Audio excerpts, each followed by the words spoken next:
진영을 넘어 공감으로 박재홍의 한판 승부. 여러분 안녕하십니까. 한판승부 박재홍입니다. 따뜻한 설 연휴 잘 보내고 계시죠? 한판승부에서는 오늘부터 내일까지 복잡한 정치 얘기는 뺀 설 특집 방송을 준비했습니다.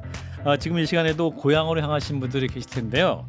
명절 밥상에는 뭐니 해도 머니, 돈 얘기가 제일 중요할 것 같은데 오늘 설 특집 방송 1부에서는 이광수 대표, 박수동 경제평론가와 함께 2026년 주식시장 전망과 부동산 얘기까지 꼼꼼하게 짚어보겠습니다. 2부에서는 다시 듣는 한판승부 시간으로 주식 투자로 실패한 분들의 마음과 정신건강을 치료하는 분이시죠. 박종석 정신건강의학과 전문의와 함께했던 지난 방송도 다시 준비하겠습니다. 한판승부 잠시 후에 시작합니다.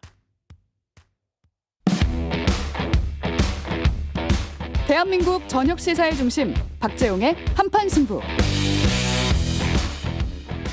네, 박정희 한판승부 설 특집 방송 첫날입니다. 자, 오늘 경제 얘기, 돈 얘기할 텐데요. 대한민국에서 주식 얘기, 부동산 얘기를 가장 잘할 수 있는 두 분을 모셨습니다. 자, 먼저 광순의 복동방의 이광수 대표님 어서 오세요. 안녕하세요, 이광수입니다. 그리고 박수동 경제평론가님 어서 오십시오. 네, 안녕하세요, 박시동입니다. 아유, 두 분 일단 명절이니까 새해 복 많이 받으시라는 말씀. 새해 복 새해 많이 많이 받으십시오. 받으십시오. 이광수 대표님 요즘 책이 너무 잘 돼서 복을 이미 배로 받고 계신 것 같습니다. 예, 너무 감사한 일입니다. 진보를 위한 주식 투자. 네, 맞습니다. 야, 그 제목도 좋았어요.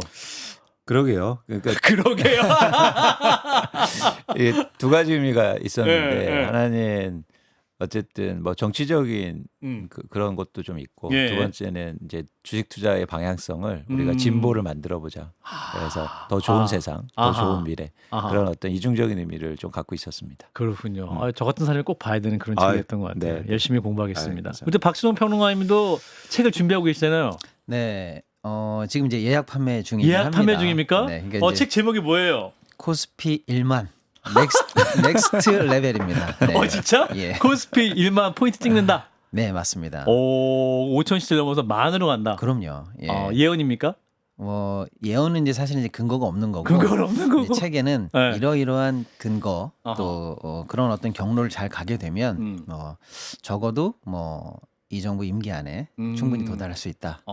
그러니까 이제 우리가 그걸 염두에 놓고 이제 만 시대니까 예. 그 넥스트 레벨을 이야. 준비하는 다양한 투자 문화, 투자 방법 이런 것들을 다 같이 고민해 보자. 이런 책입니다. 그러면 진보를 위한 주식 투자 그리고 코스피만 넥스트 레벨 두 네. 것만 읽으면 2026년은 끝. 이게 약간 시리즈 느낌인데요. 그렇습니까? 왜냐하면 이제 진보를 위한 주식 투자는 주식 투자를 왜 해야 되는지 그리고 어떤 마음가짐인지 그리고 방법에 대한 얘기가 예. 담겨 있고 이게 박수영 대표 평론가님 책은 뭐냐면 그 구체적인 투자 방법 그러니까 어디에 그래요? 투자해야 되는지 뭐 이런 종목도 나와요?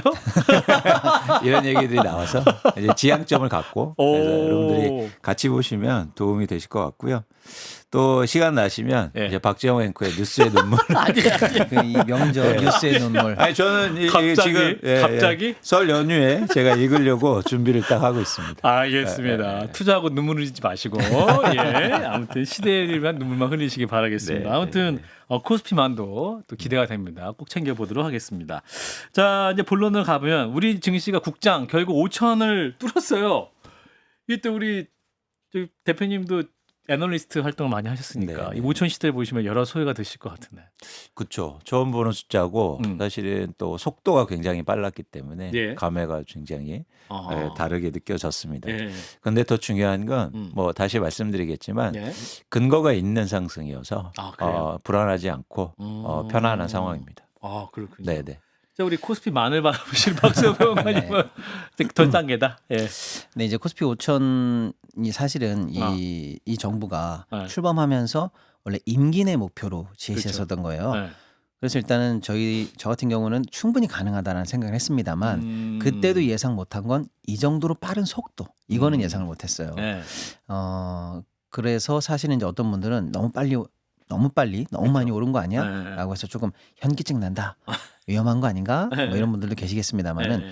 큰 틀에서 보면은 다소 예상한 것보다 속도는 빨랐습니다만은 저는 이 한국 시장에 대한 아직도 정상화 과정에 있다. 이렇게 봐요. 왜냐하면 우리 시장이 그동안 좀 저평가받았던 원인들이 많잖아요. 예. 코리아 디스카운트라든지 또 우리 기업들도 실적이 좋은데도 불구하고 예. 비슷한 규모의 해외 기업들에 비해서 제값을 받지 못하는 그런 부분이 있었는데 예. 이제 우리가 신뢰를 얻고 우리 시장에 대해서 조금 이제 믿을만하다 이런 이제 인식이 생기면 생긴 거죠.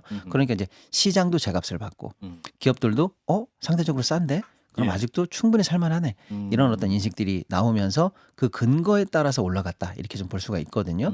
그런 측면에서는 5천이 도달의 끝인 정점이 아니라 더 가기 위한 현재 중간쯤의 자리라고 보고 아직도 ING다 이렇게 보고 있습니다. 썸네일이 나왔어요. 5천이 끝이 아니다. 네.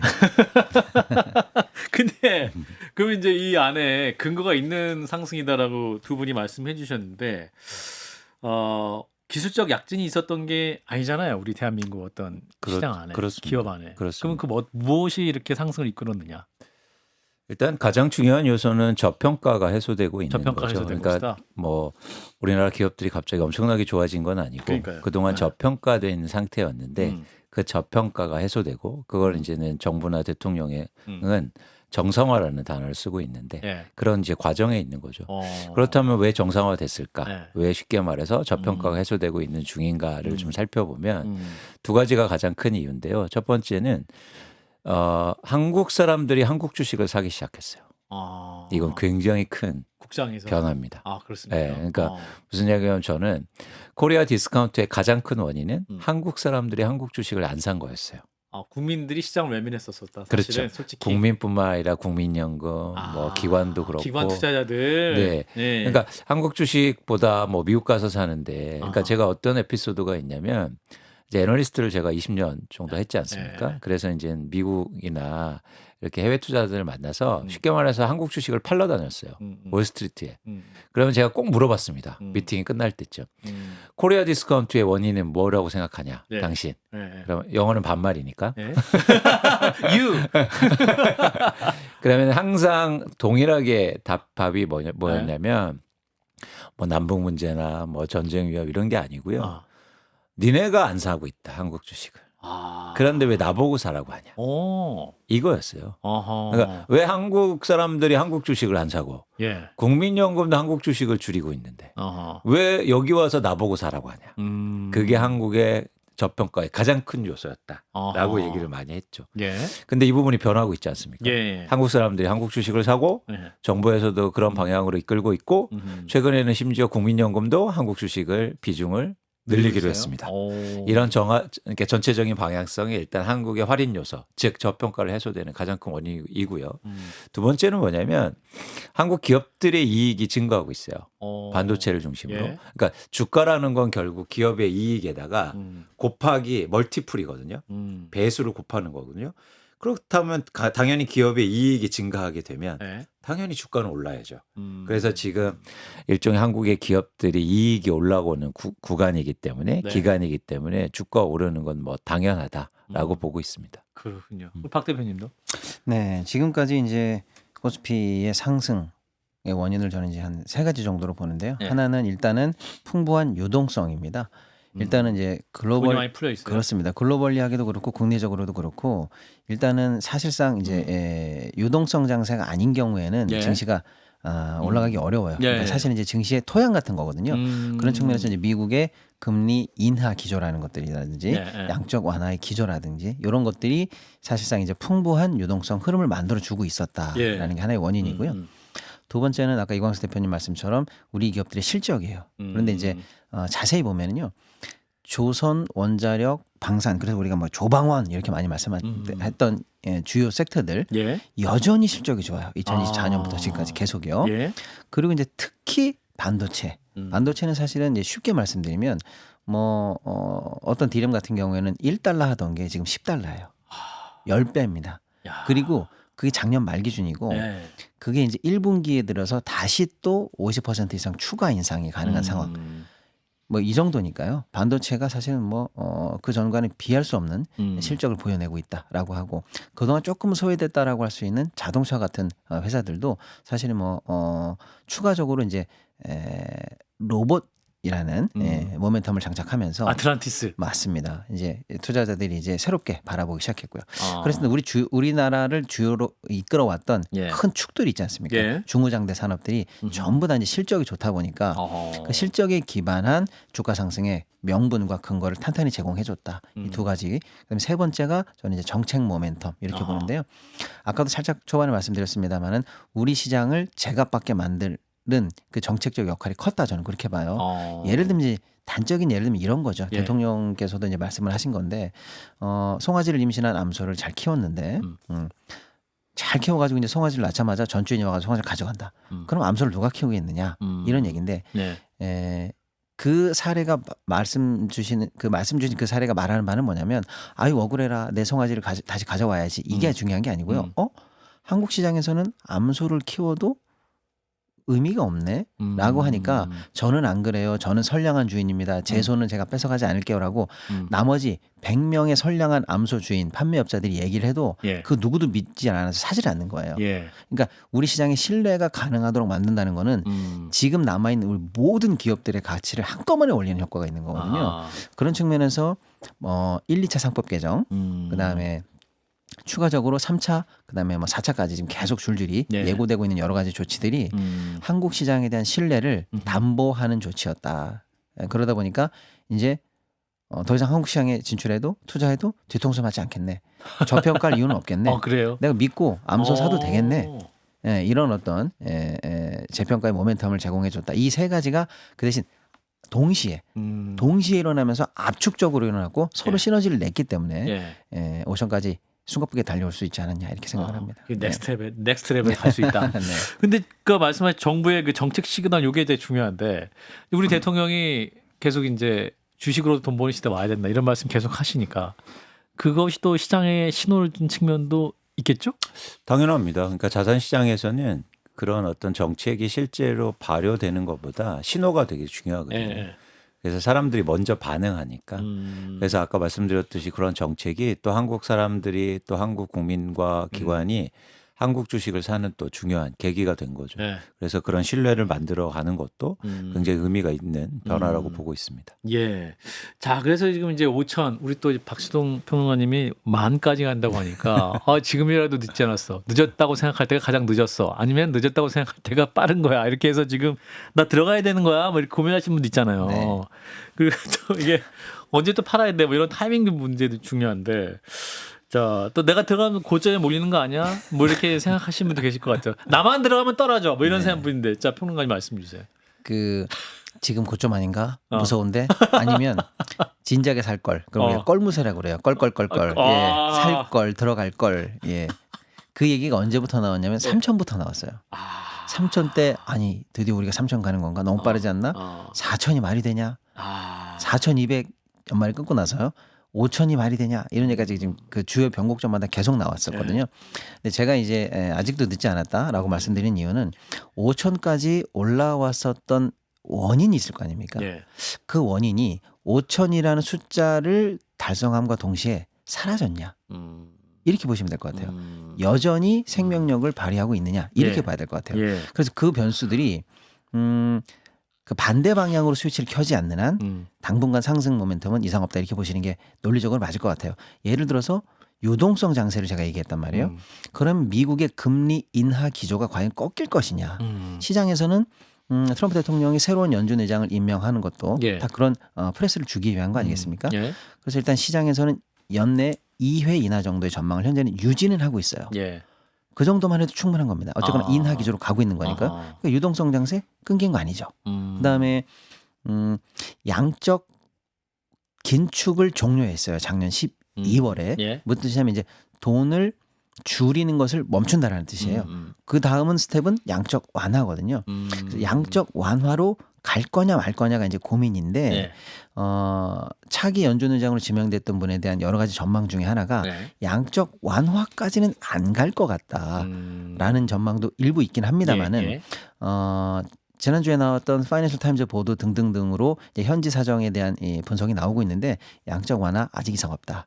이런 전망이 있습니다. 즉 유동성 장세가 지금 2026년에도 끊길 리가 없다라는 전망이 유효하다면 여전히 상승 모멘텀을 거둘 이유가 없다 이렇게 보는 거고요. 결론은 네, 그다음에 이제 나머지 두 번째로 말씀드렸던 그 우리 기업들 실적 장세가 실적 있잖아요. 장세. 예. 반도체가 1분기에는 지난 4분기의 기록적인 어떤 성과보다도 네. 더 할 것이라고 지금 전망을 하고 더 있어요. 좋을 것이다. 예, 예를 들어서 하이닉스나 이런 쪽이 20조 정도 영업이익을 냈는데 뭐 30조, 35조, 삼성전자도 마찬가지고요. 그 정도까지 정말 파괴적이라고 할 정도로 어마어마한 지금 돈을 벌고 있네요. 예, 돈을 벌고 있는 상황인데 여전히 문제 없다. 일단 보고요. 예. 다만 이제 반도체는 사이클 산업이니까요. 2027년까지 갈 거냐, 8년까지 갈 거냐 이번 사이클이 말이죠. 네. 그거는 조금 관심 있게 보셔야 되는데 적어도 1분기, 적어도 뭐 반년, 반기까지는 이상 없고 하반기에 꺾이더라도 뭐 아직은 시나리오가 나오고 있지 않으니까 네. 주요한 산업 섹터들의 성장세 여전히 파란불 이렇게 보셔도 될 것 같고요. 정책 모멘텀은 마찬가지죠. 뭐 자사주 의무소각, 그다음에 공개 매수 이런 어떤 중요한 제도적인 개선책들을 정부 여당이 한 채 누수 없이 일단 제대로 한다라는 메시지를 시장에 계속 주고 있단 말이에요. 그런 측면에서 5천으로 달성됐던 여러 사유들이 6천 그 이상 가는 데까지 계속 효과를 발휘할 것이다 이렇게 보기 때문에 지금이 고점인가 봐. 나만 지금 들어가면 큰일 나는 거 아닌가 봐 라고 하시기보다는 용기를 내셔라. 예, 용기를 내셔도 좋지 않을까라는 생각이 듭니다. 예, 우리 박신웅 평론가님도 웃고 계십니까 요즘? 웃고 있죠 저는. 웃고 있군요. 좋아요, 좋아요. 이게 또 이게 잘하시는 분이 또 말씀 주셨다. 더 회심의 미술 짓고 있는 이광수 대표님 들어가도 돼요? 들어와. 그러니까 저희가 투자할 때 사실은 가장 경계해야 될 게 예측을 하는 겁니다. 이게 또 갑자기 한테 뭐 한호흡 쉬게 되면 좋아요 이런 거. 그러니까 무슨 얘기냐면 예측은 필요하죠. 근데 예측의 숙명은 틀리는 거예요. 그렇기 때문에 예측을 하면서 투자하는 건 되게 어렵습니다. 그러니까 예를 들어서 지금 박시동 평론가님 말씀하셨는데 뭐 주가가 상승하기 때문에 투자는 하는 거죠. 예를 들어서 그런 전망은 필요하기도 합니다.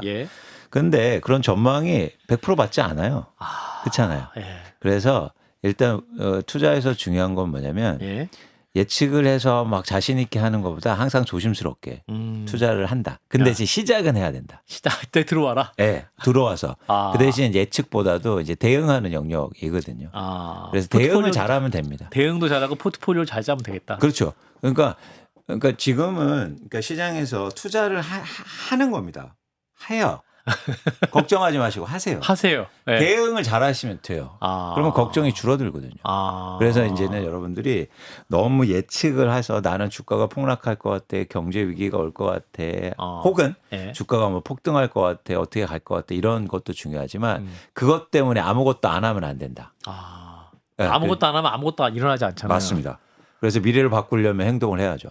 그러려면 지금 투자를 시작하시고 대신 두려움과 우려가 있죠. 그건 대응하시면 돼요. 그래서 대응에 이제 집중적으로 뭐랄까 전략이나 전술을 세우시면 됩니다. 그래서 우리 이제 우리 이광수 대표님의 진보를 위한 주식 투자에 그 손절매 타임을 판단하는 방법이 코스피 지수 연계해서 그게 있다면서요. 그렇죠. 예, 그거 이미지 한번 띄워주세요. 예, 주식 손절매 원칙. 또 우리 프로듀서가 관심 많아가지고 이미지를 준비했어요. 2월 1일, 4월 1일 코스피가 망한일 때와 9,600일 때 A 주식, B 주식 설명해 주세요. 그러니까 크게 원칙은 뭐냐면 이제 주식 투자의 크게 방향성은 손실은 줄이고 이익은 늘려야 돼요. 그렇죠. 당연하죠. 당연합니다. 근데 많은 사람들은 손실을 늘리고 이익을 줄여요. 쉽게 말해서 주가가 빠질 때 빠지는 주식은 오래 들고 있고 그리고 주식이 올라가잖아요. 그러면 금방 팔아버려요. 사람이 그렇게 설계가 돼 있어요. 사람 본능이. 그래서 막 주가가 오르면 빨리 팔아야지 이렇게 빨리 팔아버리고 주가가 빠지면 장기 투자에 가거든요. 이걸 바꿔야 된다. 그래요? 그렇죠. 그래서 말씀 주셨잖아요. 손실을 최대한 줄이고 이익을 최대한 늘려야 된다. 근데 첫 번째가 더 중요해요. 손실을 최대한 줄이기 위한 방법. 그게 손절매죠.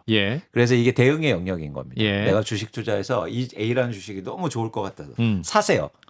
샀어. 네, 샀어요. 근데 틀린단 말이죠. 예측이. 그럼 틀렸을 때 쉽게 말해서 영향을 최소화시켜야 되는 거죠. 그게 손절매인데 그럼 손절매는 어떻게 하느냐. 이건 모두 다 틀릴 수 있습니다. 그러니까 다를 수 있어요. 기준이. 근데 제가 이제 제시드리는 기준은 지수 대비해서 10% 이상 빠지면 판다.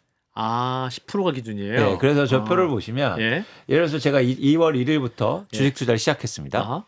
그때 코스피 지수가 이제 많이 갔다고 할게요. 예. 많이었어요. 넥스트 레벨 많이 예. 됐어. 드디어 됐어. 근데 제 A란 주식이 16만 원이었어요. 그렇죠? 예. 그런데 계속 했는데 코스피 지수가 빠졌어요. 떨어졌어. 9,600으로 빠졌어요. 네. 근데 내가 산 주식도 내가 산 가격에서 똑같이 4%가 빠졌어요. 예. 저 때는 빠진 게 아닙니다. 네. 코스피 변동률과 연계해서 생각해야 된다. 그렇죠. 그렇죠.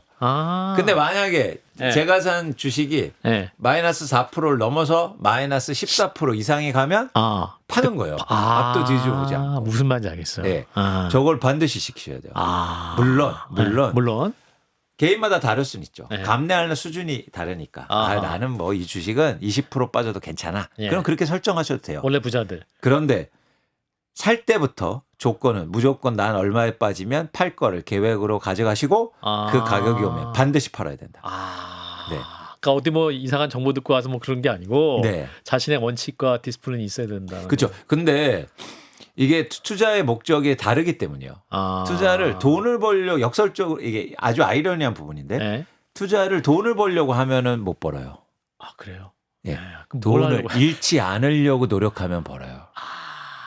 좋은 포인트네. 그래서 워렌 버핏이 얘기합니다. 네. 투자의 첫 원칙은 뭡니까? 잃지 않으려고 노력해라.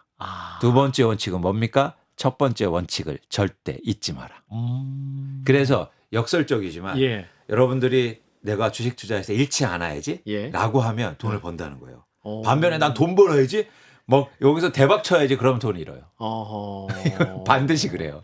이거 연휴 때 요 방송만 보시면 되겠습니다, 여러분. 여러분이 갖고 있는 돈이 어디로 흐를 것이냐. 자, 우리 박수동 평론가 요 원칙 동의하십니까? 100% 동의합니다. 그래요? 왜냐하면 이제 아까도 지금 5천인데 들어가도 돼? 근데 제가 이제 긍정적인 뷰를 드리긴 했습니다만 네. 사실은 이제 2천 한 중반대에서 5천 올 때하고 네. 그라운드는 조금 달라졌죠. 그렇죠, 왜냐하면 그렇죠. 그때까지 싸던 주식이 지금은 뭐 절대적으로 안 싸진 그런 주식들도 이제 많이 보일 수 있는 거고요. 또 다소간에 이제 고점이지 않냐라고 볼 수 있는 주식들도 이제 많이 눈에 띄는 것도 사실입니다. 그런 측면에서 5천까지 달려올 때랑은 조금 다른 투자 방법을 가지시는 것도 당연히 필요하죠. 그게 뭐냐면 예. 소위 말하는 이제 옥석 가리기. 그 다음에 제대로 된 손절매 원칙입니다. 저는 이 국면에서는 그게 오히려 가장 더 중요하다. 이제 아무거나 던져도 오르던 그런 장세는 아닐 수 있으니까요. 그렇죠. 그런 측면에서 이제 손절이 굉장히 중요하다는 이광수 대표님 말씀을 저도 동의를 하고요. 이런 말씀을 좀 드리는데 예를 들어서 10,000원에 샀는데 10%가 빠졌어요. 예. 그럼 9,000원이에요. 예. 근데 9,000원에서 다시 10% 오르기는 정말 어려워요. 그런데 10%가 올라도 9,900원이에요. 원금이 안 됩니다. 그러네요. 그러니까 10% 빠지고 10% 올랐으면 똑같다고 생각하시는데 그게 아니에요. 맞네. 예, 그런 측면에서 손실에 대해서 아주 민감도를 좀 키우는 그런 훈련을 하실 필요가 있다. 저는 그렇게 생각합니다. 네. 그 하루 종일 또 우울할 수 있잖아요. 그러면 이걸 쳐다보고 있으면. 그러니까 왜냐하면 이게 투자를 계속 해야 되기 때문에 이렇게 일일비하면 안 돼요. 왜 팔아야 되냐면 그래야 다른 걸 하잖아요. 그래야 다른 주식을 살 수 있지 않습니까? 그러니까 과거의 실패, 현재의 어려움을 극복하는 가장 좋은 방법은 새로운 일을 하시는 거예요. 새로운 투자를 하시라. 새로운 투자. 근데 이제 문제가 있습니다. 팔았는데 올라요. 그렇죠. 짜증이 나죠. 맞아. 더 올라. 짜증이 나죠. 네. 근데 그때는 근데 이제 그렇게 자꾸 이제 내가 팔아서 딱 올랐어요. 그래서 이제 손절매가 틀렸다라고 생각하시면 안 된다는 거예요. 나는 손실을 줄였다는 거에 만족하셔야 돼요. 틀린 손절매는 없다. 맞습니다. 예를 들면 이런 분들도 계세요. 네. 나는 손절 반대야 이러시면서 예를 들면 내가 산 주식이 0원이에요. 빵원. 근데 이제 마이너스 40까지 내려갔어. 내가 버텼잖아. 버텼어. 근데 이게 다시 인내를 했더니 슬금슬금 올라와서 드디어 플러스 40까지 왔어. 거봐. 손절 안 하고 버티길 잘했지. 이런 분이 계시는데 잘못됐다는 거예요. 결국에는 그분은 그러면 0에 사서 40% 벌고 끝났지 않습니까? 근데 사실은 그분이 어떻게 했어야 더 잘하는 거냐면 0에서 마이너스 10 갈 때 손절을 했어야 돼요. 예를 들어서. 그래요? 그리고 어차피 살 거라고 치면 마이너스 40이 가장 바닥이었잖아요. 그때 사서 40까지 올라갔으면 처음에 10 손실을 받고 먹은 게 80인 거예요. 그러니까 70을 수익을 볼 수가 있는 겁니다. 그래서 손절을 하고 계속 이 손절에 관해서 민감하게 하고 하는 게 수익에 도움이 되지 손절을 안 하고 버틸게 이런 건 큰 도움이 안 됩니다. 맞습니까? 그러니까 중요한 게 뭐냐면 주식 투자는 장점이 있어요. 예. 언제나 사고 팔 수 있어요. 그런데 자꾸 언제나 사고 파는 걸 나쁘다고 생각해요. 그렇지 않거든요. 죄악시하지 마라. 그렇죠. 그래서 막 우리 막 뭐 전문가라고 하는 사람들이 나와서 뭐 장기 투자하고 뭐 그러지 않습니까? 가치 투자, 네. value investment. 근데 진짜 웃긴 게 뭔지 아세요? 네. 그런 사람들이 맨날 화면 앞에 앉아서 단타 매매하고 있어요. 예. 아니 제가 그 판에 있었지 않습니까? 예. 펀드 매니저들도요. 예. 매일 거래해요. 아. 근데 무슨 그러니까 장기 투자라는 거. 예. 그 시장에 오래 남아 있으라는 얘기예요. 아. 그 주식을 오랫동안 갖고 있으는 말이 아니에요. 아. 그러면 시장에 오래 있으려면 어떻게 해야 됩니까? 예. 없어지면 안 돼요. 살아남아야죠. 예. 그러려면 손실을 줄이는 게 먼저가 돼야 됩니다. 그래야 오래 가잖아요. 예. 그렇군요. 손실을 최소화해라. 그러니까 이익을 극대화하는 전략이 아니라 네. 손실을 최소화하는 전략이 먼저다. 네. 그게 오히려 역설적으로 이익을 가장 극대화하게 만들어줍니다. 맞습니다. 네. 맞습니다. 그러니까 롱텀으로 딱 보면 돈 벌었네 이런 느낌이군요. 그래서 제발 제발. 한 주식을 오래 갖고 있는 게 중요한 게 아니라 그래서 그런 식으로 이제 손실을 줄이는 것과 함께 두 번째는 그런 지점에서 가장 또 중요한 게 비교하지 않는 거예요. 남들하고 철수와 비교하는 순간 영수와 갑자기 손실을 줄여야지가 목표가 이제 난 흔들리는구나. 수익률을 가버려요. 그렇구나. 막 누가 막 영수가 말씀드린 것처럼 박수동 평론가 1억 벌었대더라. 네, 그럼 야, 난 뭐냐 이거 하면서 막 이게 무리하게 왜 3천밖에 못 벌었을까? 그럼 목표가 갑자기 손실 줄여야지 해서 아하. 수익률로 가버려요. 아하. 금액으로 가버려요. 예. 이러면 이제 무리하게 되죠. 야, 두 분이 아주 그냥 핵심적인 얘기 해주셨어요. 네, 방금 또 이광수 대표님이 이제 좋은 어떤 투자 팁을 말씀 주셨는데 그 말씀 듣고 나니까 저도 이제 또 생각이 나서 예. 지금 말씀 주신 두 주제가 있었거든요. 장기 투자, 분산 투자 이 두 개가 있었는데 그동안은 많은 분들이 알고 계신 것은 좀 틀릴 가능성이 많다. 통념대로 믿지 말라라는 그래요? 말씀 드리는 거예요. 장기 아니 투자. 저렇게 얘기 안 해요. 쓰레기라고 해요. 녹음 안 되는 강연장에서는 그 얘기 쓰레기입니다. 저기 이렇게 얘기해요. 예를 들어서 장기 투자 그냥 사놓고 쭉 버티면 결국에는 올라 있어. 이게 이제 장기 투자라고 생각하시는데 묻어두세요, 뭐 이런 얘기죠. 그게 아닙니다. 실제로 10년 전에 우리나라 시총 1위부터 10위까지 그다음에 지금 1위부터 10위까지 또는 뭐 아무 시점이나 끊어보십시오. 중간에 5년, 중간에 3년 아니면 작년, 이번 달 계속 끊어보십시오. 7개가 바뀌어 있습니다. 그렇구나. 그러니까 공부 잘하는 전교 1등부터 10등까지를 딱 모아놔도 걔네들이 7개가 바뀌어 있어요. 그렇군요. 22건으로 넓히면 13개가 바뀌어 있습니다. 그러니까 내 주식을 사놓고 묻어 있으면 얘가 항상 전교 1등을 하고 있을 거야. 이거 틀린 얘기입니다. 묻으면 인생도 묻는 경우가 있다. 그렇죠. 장기적인 비율을 가지고 계속하는 게 장기 투자지. 이런 거 좋아하시는구나. 네, 사서 파묻는 게 장기 투자가 아니다. 네. 알겠습니다. 두 분 강의 들으니까 뭔가 머리가 맑아지고 용기가 평안히 찾아옵니다. 아무튼 지혜로운 투자를 하시기 바라요. 한판승부 함께하고 계십니다. 예, 박종희 한판승부 설 특집 함께하고 계십니다. 대한민국에서 또 주식 투자, 부동산에서 가장 말씀을 잘하신 두 분을 함께하고 있는데요. 자, 이제 부동산 얘기를 해보겠습니다. 네. 자, 우리 이광수 대표님이 또 이 부동산에서 할 말이 많으시잖아요. 요즘 이제 화가 많죠. 화가 많아요. 맞아요. 이재명 대통령이 이제 부동산으로 돈 버는 시대 끝내겠다. 투기 세력 좌시하지 않겠다. 이제 매일 이제 SNS를 통해서 말씀 많이 하고 계시는데 요 기조가 맞다고 보시는 거죠? 그럼요. 그러니까 모두 다 동의하듯이 한국의 부동산 문제는 굉장히 심각하고 네. 그리고 부동산 때문에 뭐 경제라든가 아니면 뭐 가게라든가 소비라든가 여러 군데 영향을 미치기 때문에 부동산 시장의 안정 그리고 정상화는 반드시 필요하다고 보고 있고 그리고 시점의 문제인데 지금이 저는 가장 중요한 시점이라고 보고 있어요. 그래서 그 시점을 놓치지 않고 이재명 대통령의 부동산을 얘기하는 게 반갑기도 하고 되게 중요하기도 하고 그런 판단을 하고 있습니다. 예, 사실은 이제 대통령이 부동산 잡겠다 요거 자체가 사실은 이제 이전 정부 사례를 보면 위험한 주장 아니신가? 괜찮을까? 이렇게 우려가 많잖아요. 우리 박수동 평론가.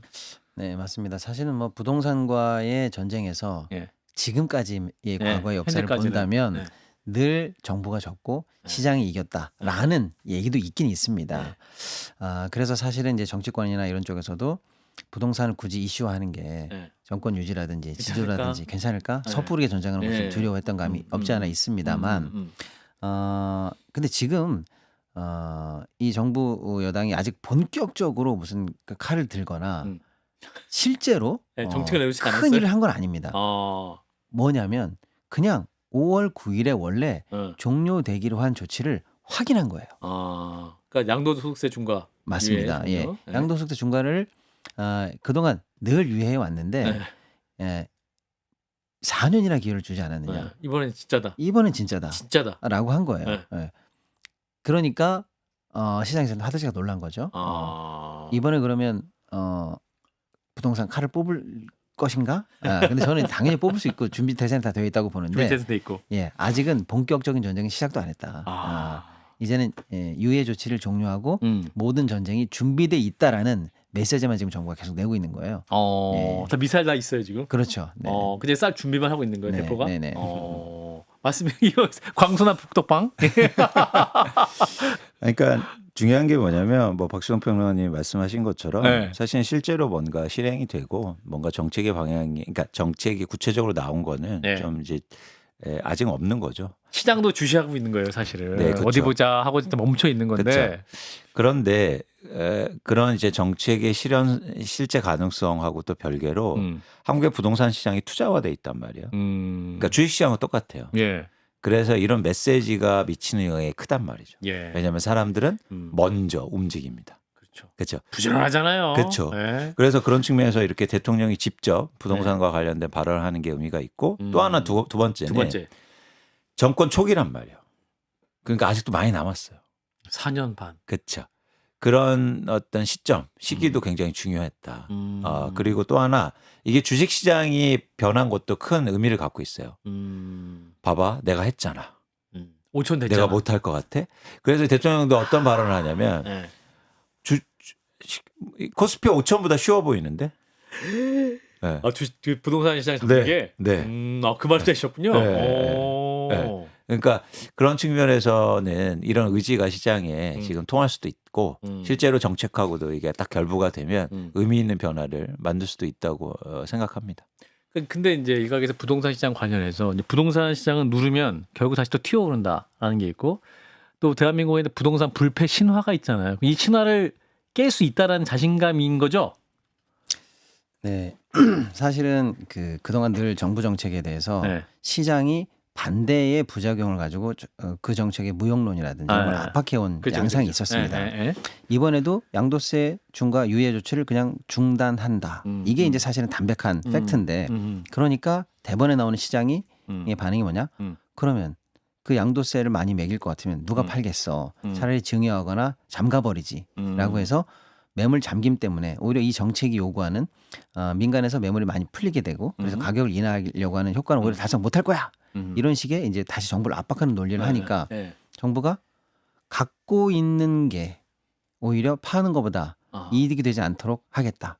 그러면 보유 관련한 부담을 올리겠다라는 걸로 해석하는 그런 발언을 냈어요. 그러니까 그동안 시장이 정부를 압박해 왔던 여러 카드에 대해서 나는 다 준비되어 있어. 알고 있어. 우리가 A라고 하면 저쪽에 A 다시, 그럼 나는 B. B라고 하면 B 다시. 맞아요. 이런 식으로 순서적으로 보유세 부담 등등등 해서 여러 카드를 다 갖고 있다라는 걸 이번에 정부가 시사하고 있어요. 했다라는 건 아닌데요. 그런 측면에서 과거처럼 시장이 무조건 부작용을 우려하면서 정부를 압박해서 정부를 거꾸로 시장이 굴복시킬 수 있을 것인가에 대해서 지금 현재 퀘스천이 켜졌다. 저는 그렇게 보고요. 정부가 오히려 거기다 쐐기를 박았죠. 정부를 이기는 시장 뭐 그것도 쉽지 않겠습니다만은 그러니까 시장을 이기는 정부도 쉽지 않겠습니다만은 정부를 이기는 시장도 쉽지 않다. 이번엔 물러서지 않고 다양한 카드가 준비되어 있다는 걸 시사하면서 과거의 역사적 경험과는 다를 것이다라는 거를 지금 시사하고 있는 측면이 저는 굉장히 의미 있다 이렇게 보고 있습니다. 그러니까 과거하고 다른 점이 하나 있어요. 하나. 그러니까 과거는 정책의 실패라고 할 수도 있죠. 그때 근데 정책의 방향성이 좀 지금은 다릅니다. 그러니까 무슨 얘기냐면 과거에는 정책이 부동산 정책이 상향식이었어요. 상향식이라면? 그러니까 예를 들어서 밑에서 막 장관이 만들어서 대통령한테 보고하는 과정. 이렇게 하겠습니다. 그럼 어떻게 되냐면 이 네모났던 병이요 동그랗게 변합니다. 청와대에서 올라가면서 올라가면서 상향식으로 여론이 들어가니까 깎여. 정치가 들어가니까. 근데 지금은 대통령이요 하향식이에요. 바로 네모를 던져줬다고요. 그러니까 이번에서도 저기 회의에서도 되게 흥미로운 게 뭐냐면 예를 들어서 기재부 장관 부총리가 이렇게 얘기합니다. 아마 그렇게 될 수도 있을 것 같은데요. 이거는 이제 두리뭉실하게 뭔가 만들려고 하는 거죠. 그랬더니 대통령이 아마를 왜 하는 거예요? 아마 빼요. 아마라는 단어를 왜? 약간 비슷했어 지금. 예. 아마를 왜 하는 거예요? 그러니까 이게 달라요. 어. 지금의 부동산 정책은 한다. 하향식입니다. 한다. 그래서 그 엣지가 그 각이 변하지 않고 내려오고 집권 있어요. 초기이기 때문에 그렇죠. 더 강력하다. 그것도 방향성이 또 그렇단 말이에요. 자 여기서 질문. 그러면 이재명 정부의 부동산 정책에 그러면 성공과 실패를 가늠하는 척도는 무엇이 될 것이냐? 부동산 가격이 더 이상 오르지 않는 거예요? 아니면 더 내려가는 거예요? 아니면 공급 정책이 잘 돼서 어떠한 내 집 마련한 가구 수가 더 많이 늘어나는 거예요? 어떤 지표가 그러면 부동산 정책 이렇게 이제 이재명이 했다 판단할 수 있는 근거 뭐가 돼야 되는 거예요? 그러니까 그 지점이 약간 해석의 여지가 있는데, 아, 예, 그러니까 그거 정부가 궁금해. 정확하게 뭘 목적으로 하는지 뭘 목적으로 하는지. 예. 모르겠어요, 전. 아 그래요. 네, 근데 제가 생각하는 예. 성공했다는 방향성은 방향성은. 많이 오른 지역의 가격이 하락해야죠. 아 그러면 강남 3구, 맞습니다. 서초동, 서초구. 그래야 집값이 전반적으로 안정되거든요. 그렇기 하락해야 때문에 된다. 예. 예. 근데 모르죠. 뭐 이게 사람마다 다르고 정부의 정책 방향성이 다를 수도 있으니까. 네. 근데 어쨌든 제가 볼 때 지금 대통령의 이런 발언들을 보면 음. 과도하게 많이 오른 아파트 가격은 음. 떨어져야 된다는 메시지를 주는 것으로 저는 생각됩니다. 박신호 평론가님. 네, 저도 공감하고요. 근데 이제 그동안에 이제 시장의 역사는 야, 아무리 뭐 조금씩 증감 변동이 있어도 네. 부동산은 불패였어. 그렇죠. 결국 아파트가 제일 많이 올랐어. 아, 과거 경험을 봐봐. 네. 일부 많은 측면이 있습니다. 그렇기 때문에 사실은 이 투자 뭐 어떤 수익 이거에 대한 기대가 국민들 머릿속에 있는 게 쉽게 바뀌지는 않아요. 그런데 왜 가장 수익을 많이 주는 자산이었어요, 역사적으로. 그렇죠. 근데 지금 우리가 반년새 뭘 봤냐? 주식. 코스피를 봤습니다. 네. 2배가 올랐어요. 6개월 사이에. 6개월 사이. 그렇습니다. 그러니까 제가 볼 때는 이 성공과 실패를 가르는 이 또 하나의 기준은 뭐냐면 부동산에서 증시로의 머니 무브가 자산 이제 이동. 일어나고 좋은 국민들 포인트. 머릿속에서 그래도 부동산이 남아가 아니라 주식이 더 올라. 라고 하는 인식의 전환. 제1 투자 자산에 대한 이 그동안에 갖고 있었던 통념이 바뀌는 것. 거기까지 가야 이제 진짜 성공이다. 그럼 우리 네. 평론가님 말씀 넥스트 레벨 만 찍어야겠네요. 그렇죠. 그리고 실제로 우리나라 이제 자산의 예. 이 비중을 보면은 예. 부동산이 7, 나머지 이제 금융 관련한 자산들이 3 이렇게 되어 있어요. 맞아요. 예. 미국과 정확하게 반대입니다. 미국은 완전히 3대 7이 거꾸로 돼 있어요. 예. 그건 뭐 워낙에 자본주의가 발달한 나라니까 예. 그렇다고 쳐도 예. 나머지 주요 선진국이나 OECD 관련한 비교 가능한 나라들이랑 비교해봐도 대부분 6대 4나 5.5대 3.5 정도입니다. 우리가 기형적으로 높아요. 6대 4 정도만 가도 성공이다. 그렇습니다. 이제 그런 부분에 대해서 이제 머니무브의 스위치만 켜져도 오히려 가속화될 수 있다. 오히려. 예, 저는 그렇게 보고 있습니다. 그렇군요. 이광수 대표님도 동의하시나요? 네, 맞습니다. 굉장히 중요한 부분이고요. 네. 어차피 주식도 자산의 가격이니까 수요 공급이 만나서 가격을 결정할 텐데 그런 자금의 이동, 자산의 이동이 일어나면 주식을 사는 사람들이 많아지지 않습니까? 그러면 당연히 주가도 오르는 거죠. 그런데 예를 들면 지금 예금만 1,000조 원이 있거든요. 그래서 예금을 왜 갖고 있을까요? 그건 부동산 살려고. 준비하고 이런 자금들이 예. 상당하거든요. 그런 자금들만 이동해도 네. 자산시장, 특히 주식시장에 큰 변화를 만들 수 있죠. 그래서 이제 사실 기존 부동산 대책의 문제는 공급 부족이다. 그래서 모든 대선 후보 여야 막론하고 공급 위주로 이분들이 말씀 많이 했었어요. 막 100만, 뭐 200만 얘기하고. 근데 이번에 우리 정부에서 도심권, 그러니까 수도권에 6만 호 넣겠다, 짓겠다 이렇게 말씀했고, 근데 서울시는 무슨 소리냐? 이거 우리 민간으로 약간 30만 원 이미 계획하고 있는 건데 지금 서로 충돌하고 있다. 오히려 민간이 주도해야지 왜 또 정부가 주도하려고 이렇게 반론이 있는 상황이란데 이 대책은 어떻게 보세요?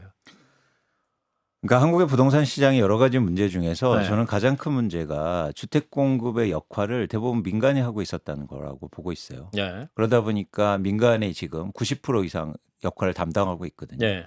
근데 민간은 주택 공급을 왜 합니까? 국민을 위해서 하나요? 우리나라를 위해서 하나요? 아니요. 돈 벌려고 하죠. 그래서 공급을 하면서 주택 가격이 올라야 돼요. 그러니까 그 공급은 부동산 시장 안정에 별로 도움이 안 된다. 그래서 공공의 역할을 늘리는 게 굉장히 중요했습니다.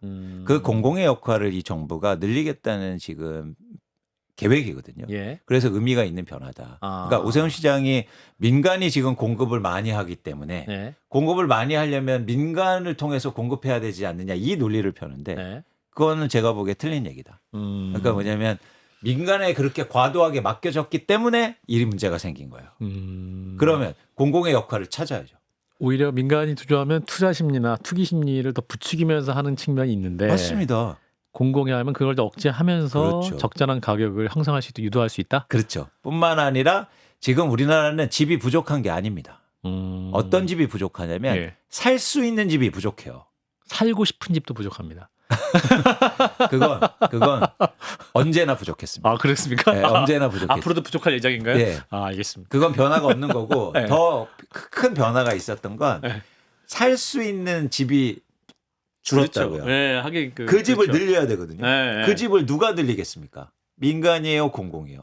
당연히 공공. 아, 근데 이번에 이제 공급 대책은 사실은 좀 맥락이 있는 거예요. 아. 97 대책에서 뭐 130만 호를 공급하겠다. 왜냐하면 그 이전에는 또 627 대책을 내면서 예, 수요를 억제했거든요. 예, 6억 이상은 대출이 안 돼. 맞아요. 이렇게 얘기했고 그 이후에 다시 11호 대책을 내면서 수도권과 웬만한 지역을 다 토지거래 허가 구역으로 묶으면서 갭 투자 안 돼. 실제로 거주하는 자, 예, 리빙하는 자만 살 수 있게 했어요. 그러니까 예, 거주하는 자만 살 수 있고 그나마 그 사는 사람도 다, 그러니까 바이하는 사람들도 다 6억까지는 대출이 되지만 그 이상은 현찰 준비해. 이렇게 해서 수요를 완전히 냉동시켰단 말이에요. 예, 수요 냉동은 언제까지 갈 수는 없죠. 그렇죠. 그러니까 그 사이에 사실 이제 공급 대책이 필요한 겁니다. 아. 그래서 공급 대책으로 97이 딱 나왔는데 예, 뭐 130만 호 이렇게 물량에 관해서는 적지 않은 물량을 정부가 말을 했는데 네, 장소, 그러니까 로케이션이죠. 그죠. 살고 싶은 곳이 네, 아니었고 예. 속도 여기에 대해서 의구심이 켜졌던 거예요. 그러니까 아 공급이 부족한데라고 하는 시장이 이제 좀 꿈틀꿈틀하는 느낌이 나오니까 그 후속 대책으로 이번에 나왔다 이렇게 보시면 돼요. 그러니까 그 맥락을 6만 보셔야 호? 되는 거죠. 예. 그래서 그 6만 호는 로케이션이 불만이었어요. 그럼 우리가 주요 수도권에 좋은 자리까지 들어 있습니다라고 용산구도 하는 있다. 그렇죠. 용산, 과천 이런 데를 보여줌으로써 네. 로케이션에 관한 의구심을 일단 해소하고 네. 그다음에 속도 빨리 해서 원스톱으로 행정 처리하고 뭐 모듈화 주택까지 언제까지죠? 언제 지어요? 들어가면서 5년 안에 지어져요? 어쨌거나 그걸 땡기겠다. 땡기겠다? 예, 그러니까 아. 그 97 대책의 보완 대책이다 이렇게 일단 보시면 되는데 그러면 뭐 공급 대책 다 잘 됐네. 저는 그렇게 보지는 않고요. 예, 추가적으로 말씀드리고 싶은 건 이런 거예요. 뭐냐면 그동안 우리가 한 번도 하지 않았던 충격적인 대책이 사실 627 대책이에요. 대출이 집값이 올라가는 거에 따라 올라가는 거지 LTV가. 예, 절대값을 6억으로 끊는다니 이런 건 상상 못했거든요. 예. 근데 그때 그 충격적인 대출 절벽을 앞두고 국민들의 지지가 엄청 높았어요. 어허. 그래 다 같이 멈추자. 아하. 이런 그 어떤 이대로 공감을 얻었거든요. 멈춰라? 맞아요. 근데 저도 근데 이제 이번에 공급의 위치와 속도는 말했는데 저는 추가적으로 나와야 된다는 게 뭐냐면 그런 충격적인 공급이 나와야 된다고 보는 거예요. 100번 양보해서 이번에 나온 대책 안에서의 공급이 기존에 있는 공급이라고 한다면 거기 받은 분들만 또다시 로또 분양이 될 가능성이 높아요. 그렇죠. 물론 지금 시세보다는 낮게 그다음에 이제 신혼부부라든지 무주택자라든지 이런 쪽으로 겨냥해서 한다라고는 합니다만은 네. 그럼에도 불구하고 시간이 지나면 시세에 어느 정도 흡수되는 측면이 있기 때문에 소수의 이 혜택 받은 분들에게만 특혜가 몰아지는 또 다른 로또 분양이 된다면 패러다임을 바꾸지 못할 것 같아요. 그렇죠. 그런 측면에서 저는 627 대책의 수요가 파괴적으로 억제됐던 것처럼 이번 공급도 실제로 이제 짠 하고 나타날 때는 파괴적으로 나와야 된다. 그래서 아하. 예를 들면 뭐 싱가포르나 이런 데서 보여주는 공공 주택의 그치. 그 공급 대책처럼 예, 예. 진짜로 우리가 이 집을 사서 나도 이제 부자가 됐어. 나도 좋은 집을 샀어. 이런 느낌이 아니라 아, 사지 않아도 되네. 사지 않아도 좋은 자리에 좋은 위치에 양질의 장기적인 주거 대책이 정부가 이제 하기 시작하네. 이런 정도로 조금 내용이 달라지는 아하. 그런 정도의 대책이 후속적으로 이제 저는 지금 연구되고 나올 것으로 일단은 기대하고 있습니다. 그러니까 내 집 마련의 꿈이 유일한 꿈이 되는 것이 아니라 네. 어떤 주거 공간의 인식도 좀 변화되면서 그렇죠. 네. 뭐 막 집을 사야 한다 이런 강박에서 좀 자유로워질 수 있는 환경도 필요하다는 말씀이신 것 네. 같고 정부가 지금 이제 방점이 다주택자에 맞춰지면서 이제 뭐랄까요 장관들 중에 집 하시는 분도 계시는 것 같아요. 집 네 채인가요? 그때 세 채를 팔려고 한다. 뭐 이렇게 하면서 이제 어떤 정부 정책의 진정성을 좀 보여주려고 하는 것 같은데 이런 움직임도 좀 시장의 신호가 될까요?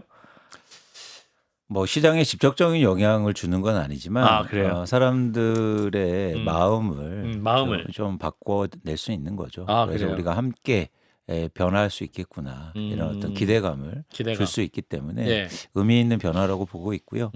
그 지점에서도 사실은 과거하고 다른 접근법을 갖고 있다는 거죠. 그러니까 뭐냐면 이재명 대통령이 어떻게 얘기하냐면 뭐 예를 들어서 장관들이나 뭐 비서 청와대에서도 주변에서 다주택자 많은데 그 사람들은 팔려고 안 하느냐, 그러니까 강제로 팔게 할 거냐 이런 질문에 대해서 아니 강제로 파는 것보다 스스로 팔 수 있는 환경을 그게 유리한 환경을 만드는 게 더 중요하다고 난 보는데 예. 이렇게 얘기한 걸 볼 때 접근 방식이 좀 다른 것 같아요. 그런 측면에서 훨씬 더 그런 환경을 만들어서 내가 예를 들어서 다주택자를 계속 유지하는 것보다 지금 파는 게 유리한 게 환경을 만들었다면 가지고 있을 이유가 없잖아요. 그러니까 훨씬 더 그런 접근법들이 많은 예를 들어서 국민들에게 더 소구력이 있지 않느냐 보고 있습니다. 이제 또 이 정책의 방점이 이제 실거주자는 1주택자로 확대될 가능성도 있을까요? 아까 여러 가지 카드를 정부 갖고 있다고 우리 박시동 평론가 말씀하셨는데. 네, 근데 중장기적으로 보유세를 건드릴 수 있다라는 정부의 그러니까 보유세를 건드릴 수 있다라는 걸 시사를 했어요. 네.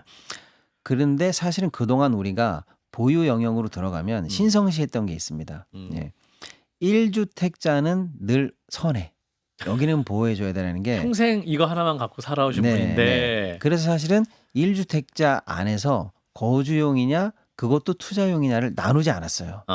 근데 이제 그것도 나누겠다는 거예요. 똘똘한 한 채일 경우. 그렇습니다. 그래서 사실은 뭐 지방이나 외곽에 사시면서 똘똘한 한 채만 보유하면서 그걸 이제 네. 쉽게 말하면 투기 지역이나 이런 데 네. 보유하는 거가 네. 그동안은 선처럼 취급됐는데 네. 그건 선이 아니야. 거주용 한 채만 선이고 네. 나머지는 역시 투기 수요로 봐야 돼 라고 하는 정부가 거기까지 지금 시사했단 말이에요. 그 판단은 어떻게 해요? 저는 100번 옳다고 봅니다. 그래서 일단 비거주 1주택도 예. 중장기적으로는 예. 건드릴 수 있다. 아하. 이것도 투기 관련해서 수익률과 관련해서 어느 정도 타격이 가능하다라는 점이 나와줘야 예. 똘똘한 한 채가에 관한 막연한 선호가 없어질 수 있다. 저는 그렇게 봅니다. 똘똘한 한 채 심화 무너질 수 있어요. 그렇죠. 그러니까 그게 어떤 문제를 일으켰냐면 네. 공정하지 않다라는 거예요. 그러니까 예를 들어서 내가 3주택자입니다. 예. 근데 3주택을 다 합쳐봐도 한 15억이에요. 그렇죠. 그렇죠? 근데 거기에서 돈을 벌면은 예를 들어서 뭐 세금을 더 많이 낸다든지 보유세도 엄청 냈거든요. 예. 근데 어떤 사람은 100억짜리 집을 갖고 있는데 거기서 80억 원의 이익을 놔도 세금은 조금 내요. 다 감면해주고. 한 주택이라는 거 하나. 그렇죠. 심지어 투자로 갖고 있는데. 예. 자, 이게 공정하냐는 거예요. 아. 공정하지 않으니까 사람들은 어떻게 이동합니까? 아하. 그러면 그렇게 가는 거예요. 아하. 그래서 지금 강남을 중심해서 고가 아파트에 수요가 몰리고 있는 이유입니다. 예. 그게 똘똘한 한 채인데 당연히 시장은 그렇게 움직이면 일단 두 가지 질문인 거죠. 첫 번째는 시장의 안정을 위해서도 필요하고 두 번째는 공정한 시장을 조성하기 위해서도 예. 필요하다. 그래서 저는 그러니까 크게 봐서는 결국엔 실거주자 중심으로 예. 주택 정책을 재설계해야 된다는 거죠. 네, 그런 방향성을 맞다고 생각하는 겁니다.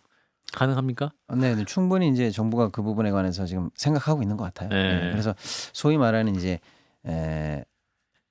모두가 다 선호하는 그런 지역에 있는 집은 똘똘한 한 채, 그게 아닌 집은 띨띨한 한 채, 뭐 이런 얘기가 있는데 띨띨한 진짜 들어봤어. 그런 얘기가 있어요. 야, 너 집 뭐 갖고 있니? 그러면 나 똘똘한 한 채 집중한다. 그래. 아, 우리 집은 띨띨한 한 채야. 뭐 이런 사람도 있는데. 집에도 인격이 보여줬어요. 예, 그런 얘기를 안 하고 그냥 내가 필요해서 내 형편에 예. 거주하는 집 위주로 관심과 시장이 재편돼야 된다. 방향이 당연히 맞는 방향이다. 저는 그렇게 보고 있습니다. 자, 이제 국내 주식과 부동산 얘기 해봤는데 마지막으로 트럼프 얘기하면서 마무리할게요. 이제 금리 얘기 많이 하고 연준 의장 이제 지명을 해서 계속 금리 인하가면서 계속 시사되고 있는데 이 부분이 우리 경제에 미치는 영향이 어떤 게 있을 것인지 이광수 대표님부터. 일단 금리의 방향을 좀 다르게 볼 필요가 있는데요. 네. 예를 들어서 2025년까지는 네. 금리가 인하폭이 컸죠. 속도가 되게 빨랐단 말이에요. 근데 향후로 미국의 기준금리 인하는 속도가 천천히 그리고 완만하게 인하될 가능성이 큽니다. 예. 그래서 과거하고는 다르게 이제 거시경제 환경이 좀 바뀌고 있다. 그래서 금리가 무작정 인하되고 속도가 빠른 건 아니다.